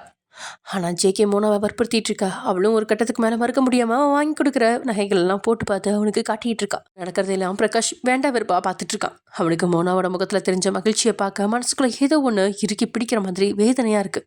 தனக்கு பிடிச்ச அனைத்து நகைகளையுமே வாங்கினவன் மறுபடியும் அவளை அழைச்சிட்டு வந்து காரில் ஏற அவள் ஜேகேவை பார்த்து, எதுக்காக இதெல்லாம் வாங்கிட்டு வந்தீங்க? நான் இதெல்லாம் போட்டுட்டு எங்கே போக போகிறேன்? நீ காலேஜ் போகிறப்ப ஒவ்வொரு நாளைக்கு ஒவ்வொன்றா போட்டுட்டு போ.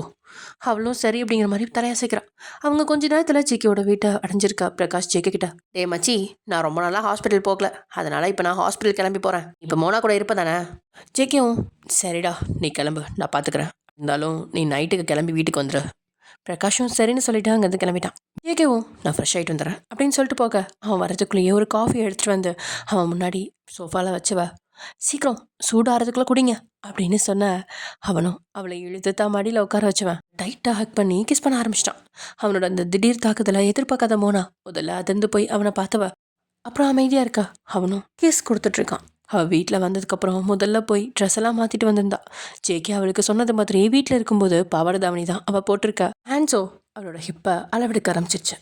அதில் அவள் கூச்சத்தில் நிலையா இவனும் லிப்ஸை விட்டுட்டு கழுத்தில் முகத்தை புதைச்சிட்டான். அதில் சொல்ல முடியாத உணர்வுகள் அவளுக்குள்ள தோண ப்ளீஸ் ஜேகே, காஃபி ஆறுது அப்படின்னு அவள் காதுக்குள்ளே முணுமுணுக்கிறா. அந்த காஃபி விட இதுதான் டேஸ்ட்டாக இருக்கா அப்படின்னு சொன்னவன் அப்படியே அவளுக்கு கிஸ் பண்ண ஸ்டார்ட் பண்ண அவளுக்கு தான் அவன் கிட்ட இருந்து எப்படி தப்பிக்கிறது அப்படின்னு சிந்தனையாக இருக்கு. ஜேகேவோட கட்டுப்பாடு கொஞ்சம் கொஞ்சமாக குறைஞ்சிக்கிட்டே வர அவனும் அவளை அப்படியே அந்த சோஃபாவில் படுக்க வச்சு இவனும் விழுந்துட்டான். என்னதான் மோனா அவன் கூட தன்னுடைய வாழ்க்கையை ஆரம்பிக்க தன்னை தயார்படுத்தி இருந்தாலும் அவனோட இந்த செயலில் அவள் பத்திரம் அடைஞ்சிருக்க. அந்த ஹாலில் இருந்த ஏசியும் மீறி அவளுக்கு வியர்க்க ஆரம்பிச்சிருச்சு. அவளோட இதயம் வேகமாக துடிக்கிற சத்தம் ஜேகேக்கும் தெளிவாக கேட்டுருச்சு. அவள் கண்களை இறுக்கமாக மூடிக்கிட்டு இருக்கா. அவளோட 2 கண்களையும் மாறி மாறி கிஸ் பண்ணவன் என்ன பாரு. அவளோ இல்லை அப்படிங்கிற மாதிரி தலையாட்ட என்ன பாருடி. அப்பயும் அவள் கண்கள் திறக்காம இருக்கா. அவனோட கைகள் அப்பருக்கு போக ஆரம்பிச்சிருச்சு. அதில் ஷாக் ஆகி கண்ணை திறக்க அவளை பார்த்து குறும்ப சிரிச்சுவன் இதை முன்னாடியே பண்ணியிருக்க வேண்டியதானே அப்படின்னு கேட்குறான். அது நீங்க அப்படின்னு அவள் வாய் தந்தி அடிச்சிட்டு இருக்கா. நான் என்ன அப்படின்னு அவன் மறுபடியும் அவள் சொன்னதை கேட்குறான். இல்லை அது வந்து நீங்கள் காஃபி அப்படின்னு ஏதோ சம்மந்தமே இல்லாமல் அவள் உளறிட்டு இருக்கா. அவளோட அந்த உளறலையும் லேசாக பயத்தில் வேர்த்துட்டு இருந்த முகத்தையும் ரசிச்சுவன். அதுக்கு மேலேயும் அவளை சோதிக்க விரும்பாமல் அவன் மேலேருந்து எழுந்து சோஃபாவில் உட்காந்துக்கிட்டான். அப்போயே இழுத்து வச்சிருந்த மூச்சு விட்டு வேகமாக அவங்ககிட்ட இருந்து விலகி முன்னாடி இருந்த சோஃபாவில் போய் உட்காந்துக்கிட்டான். அவளுக்கு பெருசாக மூச்சு வாங்க தன்னை சமாதானப்படுத்துகிற முகமாக தான் முன்னாடி இருந்த காஃபி எடுத்து குடிக்க ஆரம்பிச்சிட்டான். அவளோட ஒவ்வொரு செயலையும் ரசிச்சுட்டு இருந்த ஜேகேக்கு இன்னைக்கு எப்படியாவது அவளை தன்னவளை ஆக்கிடணும் அப்படின்ற எண்ணம் மட்டும் மனசு முழுசும் ஓடிக்கிட்டு இருக்கு. அவன் அதை நினச்சபடியே காஃபி குடிச்சிட்டு இருக்கா. அவனுக்கு அவனோட பிஏ சுமன் கால் பண்ணுறான். நரசிம்மவர்மா சார் கொடுத்த ப்ராஜெக்ட் நம்ம இன்னும் 2 நாளில் கம்ப்ளீட் பண்ணோம். 75% வேலை முடிச்சாச்சு. நீங்கள் கொஞ்சம் செக் பண்ணிட்டா நம்ம மீதியை கம்ப்ளீட் பண்ணிவிட்டு நாளைக்கு மறுநாள் காலையில் அவருக்கு ஹேண்ட் ஓவர் பண்ணிடலாம். அப்போ தான் அவனுக்கும் இன்னும் 2 நாட்களில் நரசிம்மவர்மாவோட ப்ராஜெக்ட் ஒன்று முடிய போகிறதுன்னு நினைவுக்கு வருது. சுமன் எல்லாத்தையும் கொண்டு போய் என்னோட கேபினில் வை. நான் 6 மணிக்கு மேலே அங்கே வரேன். முக்கியமான ஸ்டாஃப்ஸை மட்டும் எனக்காக வெயிட் பண்ண சொல்லு. அவங்க கூட சேர்ந்து எல்லாத்தையும் செக் பண்ணிடுறேன் அப்படின்னு சொல்கிறான். காலை கட் பண்ணவன் தலையெல்லாம் வலிக்கிற மாதிரி இருக்குது. நான் தேவையில்லாமல் இந்த நரசிம்மவர்மா கிட்ட போய் மாட்டிக்கிட்டேனா அப்படின்னு நினச்சவனுக்கு இன்றைக்கும் கூட தன்னால் மோகனா கூட வாழ்க்கையை ஆரம்பிக்க முடியாது அப்படின்னு நினைக்கையில கோவமாக இருக்குது. அவன் நினச்சா இந்த நொடியே மோகனா கூட தன்னுடைய வாழ்க்கையை ஆரம்பிக்கலாம். ஆனால் அவனுக்கே நல்லா தெரியும் அவள் கூட அவன் பழக ஆரம்பித்தா அதனால் அவ்வளோ குறுகிய நேரத்துலலாம் அவகிட்ட இருந்து விலகி வர முடியாது.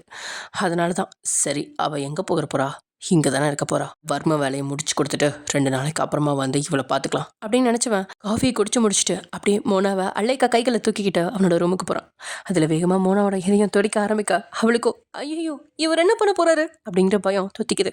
அவளோட மிரட்சியான அந்த கண்களை பார்த்து ரசிச்சவன் அப்படியே அந்த ரூமில் பெட்டில் அவளை படுக்க வச்சுட்டு இங்கேருந்து தாவணியை எடுக்கிறான். அதில் அவள் திரும்பி படுக்க அவளை மறக்க அவன் பக்கம் திருப்பினவன் அவளோட நெத்தியில் ஒரு முத்தை கொடுக்குறான்.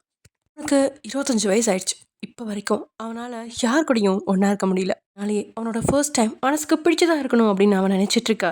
இருந்தும் இப்போது அவளோட இந்த அருகாமை அவனை தடுமாற வச்சாலும் அவளுக்கு அங்கங்கே மட்டும் முத்தங்களை கொடுத்து தன்னுடைய நினைப்புகளுக்கு தீனி போட்டுருக்கான். அவன் அப்படி நினச்சி கிஸ் பண்ணிகிட்டு இருக்கா. மோனா தான் பயத்துலேயும் அவஸ்தையிலையும் துடிச்சிட்ருக்கா. அதில் அவனை அந்த சூழ்நிலையில் தடுக்கவும் முடியாமல் அவனோட அந்த அத்துமீறலை ஏற்றுக்கவும் முடியாமல் தன்னுடைய கண்களை இருக்கவும் முடியும் தாட்ஸ் கூட போராடிட்டு இருக்கா.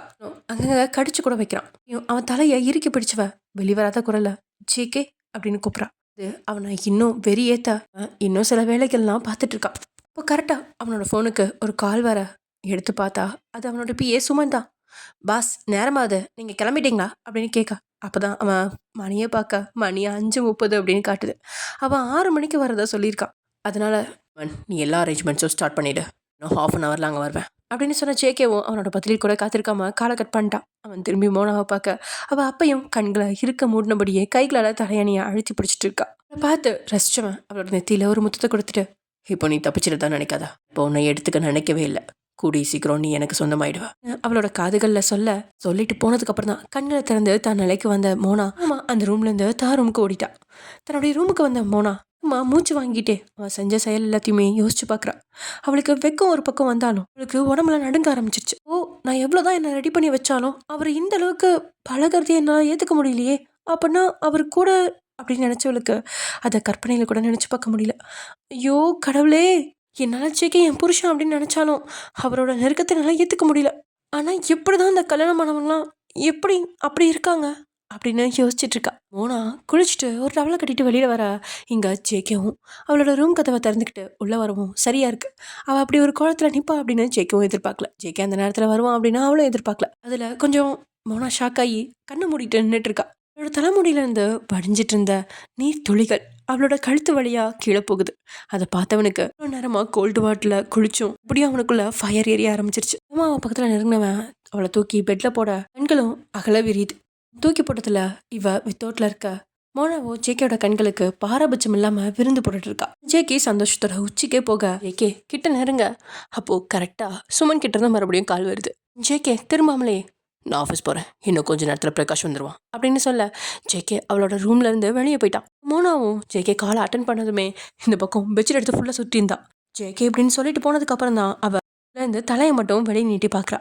இன்னைக்கு தான் ஃபர்ஸ்ட் டைம் அவள் இப்படி வித்தவுட்ல அவன் முன்னாடி நிற்கிறது. அதை அவன் நினச்சி பார்க்கையிலேயே லைட்டாக அழுக அவளுக்கு முட்டிக்கிட்டு வருது. அப்படியே கொஞ்ச நேரம் மனசுக்குள்ள புலம்பிட்டு இருந்தவன் தென் அப்படியே போய் அவளோட வேலையை பார்க்க ஆரம்பிச்சிட்டா. அதே சமயம் இங்க ஜேகே அவனோட வேலையெல்லாம் பார்க்க ஆரம்பிக்க மீட்டிங்காக போகிறதுக்கு எழுந்தவன் அந்த நேரத்தில் நரசிம்மவர்மா கிட்ட இருந்து கால் வரவும் மறுபடியும் சேர்ல உட்காந்து அவர் கூட பேச ஆரம்பிச்சிட்டான். அவர் தன்னுடைய ப்ராஜெக்ட் நாளைக்கு மறுநாள் காலையிலேயே தன்னுடைய கைகளில் கிடைச்சிட வேணும் அப்படின்னு சொல்லிட இங்கே ஜேகேக்கு அவரோட பேச்சு ரொம்ப கோவத்தை தான் கொடுக்குது. இருந்தும் தன்னுடைய உணர்வுகளை எல்லாம் கஷ்டப்பட்டு அடக்கிட்டு ஓகே சார், நான் உங்களுக்கு ப்ராமிஸ் பண்ணது மாதிரி சொன்ன நேரத்துக்கு அந்த ப்ராஜெக்ட் கொடுத்துட்றேன் அப்படின்னு சொல்ல கஷ்டப்பட்டு தன்னுடைய குரலை சாதாரணமாக வச்சுக்கிட்டு சொல்கிறான். இதோட ஒவ்வொரு அசைவையும் நரசிம்மவர்மா தன்னுடைய லேப்டாப்பில் பார்த்துக்கிட்டு தான் இருக்காரு. அவர் அன்னைக்கு ஒரு நாள் ஜேகேயோட ஆஃபீஸ்க்கு போன போதே அவனோட ரூமில் கண்ணுக்கு தெரியாத அளவில் ஒரு சின்ன மைக்ரோ ஸ்பை கேமராவையும் பொருத்திட்டு தான் வந்திருக்காரு. அது வழியாக தான் இப்போது ஜேகேயோட ஒவ்வொரு அசைவையும் கண்காணிச்சிட்டு இருக்காரு. பாவம், இதை எதையுமே தெரியாத ஜேகே அவரோட பேச்சு கேட்டு அவரோட ப்ராஜெக்ட் செய்கிற வேலையில் மூழ்கியிருக்கான். அப்புறம் வேலையில் முழு கவனத்தையும் செலுத்தின ஜேகே ஓரளவுக்கு வேலையை முடிச்சுட்டு நடு சாமத்தில் வீட்டுக்கு வந்திருக்கா. அங்கே மோனா நல்லா தூங்கிட்டு இருக்கா. ஆஃபீஸ்லேருந்து வந்து ஜேகே அவளை பார்த்துட்டு தன்னுடைய ரூமுக்கு போய் குளிச்சுட்டு மறுபடியும் மோனாவோட ரூம்குள்ளேயே வந்து அவளுக்கு பக்கத்தில் படுத்து தூங்க ஆரம்பிச்சிட்டான். அமைதியாக தூங்குற அழகை பார்த்துட்டு இருந்த ஜேகேக்கு தூக்கம் எங்கே போச்சு அப்படின்னே தெரியல. ரொம்ப நாளாகவே அவளோட அருகாமை இல்லாமல் அமெரிக்காவில் ஜேகே தூங்காமல் தவிச்சுக்கிட்டு இருக்கான். ஆனால் இப்போது அவளோட அருகாமையே அவனுக்கு தூக்கத்தை கொடுத்துருச்சு. மோனாவும் எதாச்சியாக திரும்பி தூக்கத்திலேயே ஜேகேவை அணைச்சிக்கிட்டு தூங்க ஆரம்பிச்சிட்டா. அவளோட செயலில் ஜேகே முகத்தில் மெல்லிய புன்முறுவல் வந்து போகுது. இந்த செகண்ட் டே அவளை ஃபுல்லாக தன்னவளை ஆக்கிடணும் அப்படிங்கிற எண்ணம் அவனுக்கு தலை தூக்கிட்டு இருக்கு. இருந்தாலும் தன்னுடைய அந்த மனசை கடிவாளம் போட்டு கட்டிக்கிட்டவன் அவளை பார்த்தபடியே தன்னை மறந்து தூங்க ஆரம்பிச்சிட்டான். இப்படியே டைம் ஸ்கிப் ஆகுது. காலையில் முதல்ல கண் விழிச்ச மோனா தன்னை ஹக் பண்ணி படுத்து தூங்கிட்டு இருக்கிற ஜேகேவை தான் பார்க்குறான்.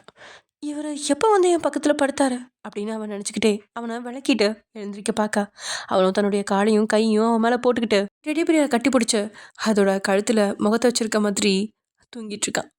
போச்சு மோனா, இனி உன்னால் அசைய கூட முடியாது. அவரோ உன்னை விட்டால் மட்டும்தான் உன்னால் எந்திரிக்க முடியும் அப்படின்னு மனசுக்குள்ளேயே புலம்பிக்கிட்டு அவனை பார்த்துட்டு இருக்கா. அவனோட அழகான பரந்த நெத்தி, அடர்த்தியான புருவங்கள், நேர்த்தியான மூக்கு, கொஞ்சம் சப்பையான கண்ணங்கள், புகைப்பழக்கம் இல்லாத காரணத்தினால இயற்கையாகவே சிவந்த உதடுகள், அத்தனையும் கம்பீரமான ஆணழகன் அப்படின்னே காட்சி அளிக்குது. அதில் அவ தன்னையும் மறந்து அவ்வளோ நெருக்கத்தில் அவனோட முகத்தை ரசிச்சிட்டு இருக்கா. திடீர்னு கண்ணை திறந்த ஜேகே அவளை அப்படியே இழுத்து கிஸ் பண்ண ஆரம்பிச்சிட்டான். அவனை தள்ளி விளக்குனவ நான் இன்னும் ப்ரஷ் பண்ணல அப்படின்னு சொன்னவ அதுக்கப்புறம் தான் அவனோட முகத்தை குழப்பமா பார்த்தபடியே அப்படின்னா நீங்கள் தூங்கலையா? தூங்கிட்டு தான் இருந்தேன், ஆனால் எப்போ நீ என்னை விளக்கிட்டு எந்திரிக்க ட்ரை பண்ணியோ அப்போவே எந்திரிச்சிட்டேன். அப்படின்னா நீங்கள் வேணும்னு தான் கண்ணை மூடிட்டு தூங்கின மாதிரி நடிச்சிட்டு இருந்தீங்களா? அவனும் காலையிலேயே அவள் அப்படி பேசிகிட்டு இருக்கிறத கேட்டு ரொம்ப எழுந்தவன் அவளை மறுபடியும் இழுத்து கிஸ் பண்ண ஆரம்பிச்சிட்டான். அவன்கிட்ட இருந்து மறுபடியும் விளக்க ட்ரை பண்ணவ ஒரு கட்டத்துக்கு மேலே முடியாமல் போக சரி என்னையாவது பண்ணி தொலைக்கட்டும் அப்படின்னு நினச்சிட்டு தன்னோட லிப்ஸை அவனுக்கு வாடகைக்கு கொடுத்துட்டு அமைதியாக இருந்துட்டான். என்ன இப்படி டைம் ஸ்கிப் ஆக அவள் போய் குளிச்சுட்டு வர ஜேகேவும் குளிச்சுட்டு வர ஹாலுக்கு வந்துட்டாங்க.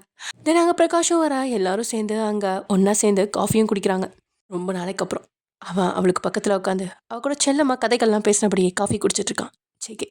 அதில் அவ்வளோ காதல் உணர்வு கொட்டி கிடக்குது. ஆனால் அதை அவன் கிட்ட கேட்டா அவன் ஜஸ்ட் என்னோட தேவைக்காக மட்டும்தான் அப்படின்னு சொல்லிடுவான். இவன் என்ன ரகமோ தெரியல அப்படின்னு நினச்சவனுக்கு தான் ஒரு சிங்கிள் பையன் பக்கத்தில் இருக்க இப்படி ரொமான்ஸ் செய்கிறாங்களே அப்படின்னு நேரடியாக சொல்லவும் முடியாமல் இருக்கு. ஒருவேளை அவன் அப்படி சொல்லிட்டா அதுக்கு ஜேகே ஏதாவது மோனா காயப்படும்படியா சொல்லிடுவானோ அப்படிங்கிற பயத்துலையும் அமைதியாக நடக்கிறதெல்லாம் பார்த்துட்டு காஃபி குடிச்சிட்டு இருக்கான் பிரகாஷ். இப்படியே டைம் ஸ்கிப் ஆகுது. ஜேகே தான் இன்னைக்கு மோனாவை காலேஜில் கொண்டு வந்து ட்ரா பண்ணுறான். மோனாவும் காலேஜில் அவள் பாட்டுக்கு ஸ்டடீஸ்லாம் பார்த்துட்ருக்கா. அவளுக்கு பசிக்கிற மாதிரி இருக்கா. சரி நம்ம கேன்டீனில் போய் ஏதாவது சாப்பிட்டு வரலாம் அப்படின்னு சொல்லிட்டு அவள் ஃப்ரெண்டோட வெளியில் வரா கேன்டீனுக்கு. அப்போது ஒரு பையன் அவள் கூட வந்து நல்லா பேசிகிட்டு இருக்கா. மோனாவும் அவனை அண்ணா அண்ணான்ட்டு தான் பேசிகிட்டு இருக்கா. இருந்தும் அவனும் மோனா நான் உனக்கு ஏதாவது வாங்கிட்டு வரட்டுமா என்னோட ட்ரீட் அப்படின்லாம் ஏதோ சொல்லி பார்க்க இல்லைண்ணா வேணாம் நான் வாங்கிட்டு வந்துட்டேன் எனக்கு போதும் அப்படின்ற மாதிரி சொல்லி மோனாவும் முடிச்சுக்கிட்டா. இவளை என்ன பண்ணுறது அப்படின்னு நினச்சிட்டு இருந்த அந்த பையனும் அப்படியே உட்காந்துருக்கா. திடீர்னு மோனாக்கு விக்கல் எடுத்துருச்சு. இருமோனா நான் தண்ணி கொண்டுறேன் அப்படின்னு சொல்லிட்டு போய் பாட்டில் வாங்கிட்டு வர இங்கே மோனாக்கும் வேற வழி இல்லை. ஆக்சுவலி ஜேகே வந்து வெளியிலேருந்து யாருக்கிட்டையும் எதையும் வாங்கி சாப்பிடக்கூடாது, எல்லாத்தையும் உனக்கு தேவையானது நீயே கொண்டுட்டு போ அப்படின்னு சொல்லியிருப்பான். ஆனால் மோனா தான் இது காமன் கேன்டீன் தானே, இதில் போய் என்ன ஆகிட போகுது அப்படின்னு சொல்லிட்டு கேன்டீன் வந்து சாப்பிட்ருப்பா. ஸோ கேன்டீன் வந்து சாப்பிட்டதும் இல்லாமல் வாட்டர் பாட்டிலை வந்து கிளாஸ் ரூமில் வச்சுட்டு வந்துட்டதுனால இப்போ தண்ணிக்கு வந்து யோசிச்சுட்ருப்பா. அப்போ தான் இந்த பையன் போய் தண்ணி வாங்கிட்டு வந்து கொடுத்துருவான். தண்ணி சரி ஓகே ஃப்ரெண்டு தானே அப்படின்னு சொல்லிட்டு மோனாவும் அவங்ககிட்ட தண்ணி வாங்கி குடிச்சிருவா. ஆனால் அது வந்து பேக்கடு வாட்டர் பாட்டில் தான். அந்த பாட்டிலை தான் வந்து இவன் ஓப்பன் பண்ணி கொடுப்பான். சரி இது வாங்கின கடையில் வாங்கின பாட்டில் தானே அப்படின்னு சொல்லிட்டு இவனும் தண்ணி குடிச்சிருவா. ஆனால் கொஞ்ச நேரத்தில் அவள் போய் கிளாஸ் அட்டன் பண்ண அவளால் சுத்தமாக முடியாது. ஒரு மாதிரி மயக்கம் வர மாதிரியே இருக்கும். என்ன இப்படி இருக்குது அப்படின்னு சொல்லிட்டு ஏதோ உடம்பு சரியில்லை அப்படின்னு சொல்லி லீவ் சொல்லிவிட்டு இங்கே ஜேகேவையும் கூப்பிட பிரகாஷ் வந்து கூட்டிகிட்டு வந்துட்டான் வீட்டுக்கு. வீட்டுக்கு வந்து பார்க்க செம்ம காய்ச்சலாக இருக்குது மோனாக்கு.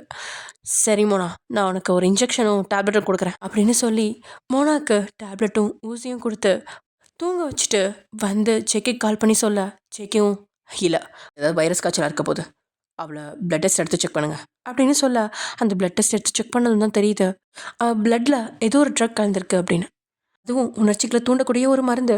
அந்த மருந்து இப்போதோட முடியாது, இன்னும் 7 நாளைக்கு அவங்களோட பாடியில் இருக்கும். அதனால் அவளை நீ தான் பார்த்துக்கணும் அப்படின்னு சொல்லி பிரகாஷ் ஜேகேக்கு ஃபோன் பண்ணி சொல்ல ஜேகேவும் இருக்கிற எல்லா வேலையும் சுமனை பார்த்துக்க சொல்லிட்டு வீட்டுக்கு வந்துட்டான். அவனுக்கு இப்போ ஒரே வேலை மோனாவை பார்த்துக்கிறது மட்டும்தான். மோனாவை போய் பார்த்தோன்னே மோனா ஜேகேவை ஓடி வந்து ஹக் பண்ணிட்டு ஜேகே எனக்கு என்னமோ பண்ணுது ஜேகே அப்படின்னு சொல்கிறான். ஓகே ஃப்ரெண்ட்ஸ், இதோட இந்த எபிசோட முடிச்சுக்கலாம். நெக்ஸ்ட் எபிசோட நடக்க போகுது அப்படிங்கிறத நெக்ஸ்ட் எபிசோடில் பார்க்கலாம். Okay bye.